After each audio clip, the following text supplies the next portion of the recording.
Greetings, lambs. Just want to give you a brief report about my chicory harvest. 3 days ago, is along about the, 15th of June or so. Our up here in Frostburg, Maryland, in the hills of western Maryland, Appalachia, the seasons are usually about a month later than they are in the general. The season starts, the frost comes later, is what I'm trying to say, about a month later than it does in the lower parts of the Piedmont and the Atlantic seaboard.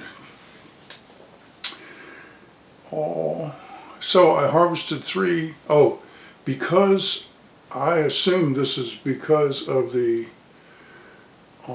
chemtrails that are being used to manipulate the weather.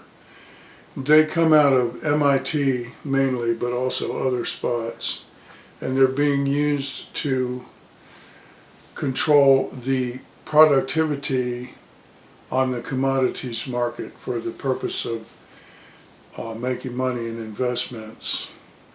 The chemtrails began apparently as the concept of a weapon, controlling the weather, to weaponize the weather, and now they're being used for investments. But in Frostburg generally, there's been a drought every summer. That's normal. The last 3 years we've had lots and lots of rain. So what happens is that the plants that grow wild are very green and bug resistant in the beginning of the growing season, and then they turn yellow and wither down close to the bottom of the stem, and the bugs get to any leaf that's over a day or two old normally. But with all this rain, the plants have been very bug resistant. I think many of the bugs have drowned. Maybe if they had larvae in the soil, the larvae might have drowned. So the plant, I'll show you. Now I got three about 4.5 foot chicory plants, which is huge, and clear down to the stem. Now you can see where the very lowest leaf is pale, and it's kind of from here to the stem is kind of worthless.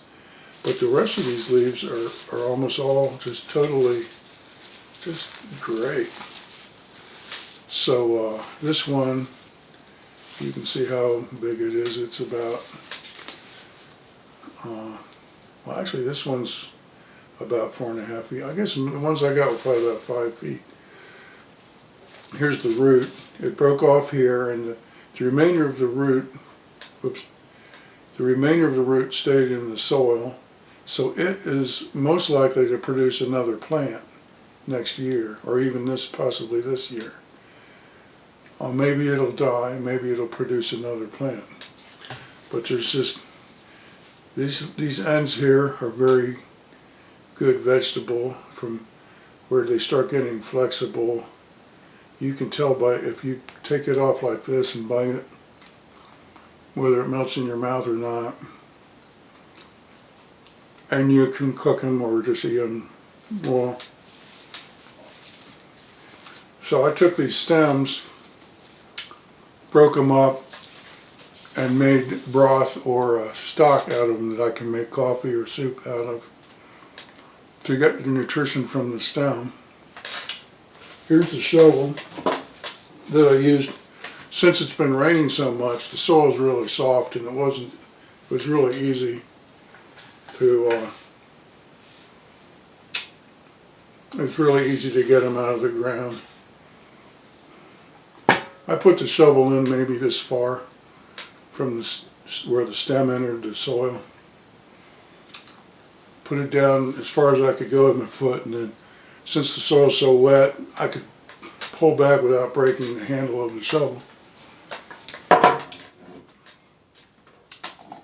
This is about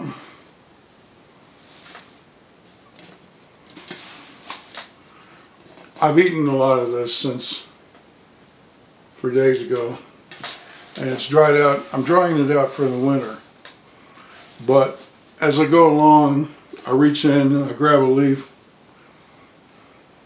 put it on my sandwich, tuna sandwich, frankfurter sandwich, whatever it might be. I don't put it on the peanut butter and jelly. Now this mid vein here on the big leaves is too tough, so I just strip this part off. And then I'll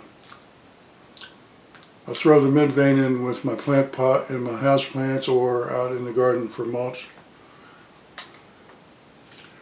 Here are the roots that I got. 3 big roots, one of them split in half.